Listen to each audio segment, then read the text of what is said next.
аймактарынын жерине Монголияга сапар менен келүүгө чакырууңуз үчүн, ошондой эле мага жана Кыргызстандын делегациясына көрсөтүп жаткан салттуу меймандостук үчүн дагы бир жолу чын жүрөктөн ыраазычылык билдиргим келет сизге.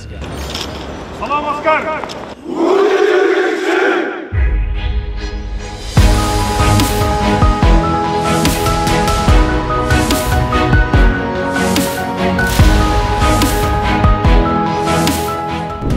Бул сапардын биз үчүн мааниси чоң.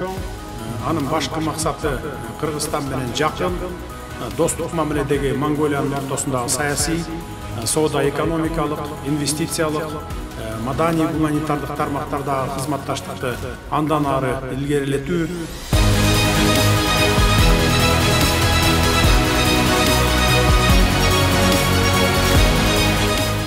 Плодотворность, результативность настоящего визита подчеркивает солидный перечень подписанных двусторонних документов.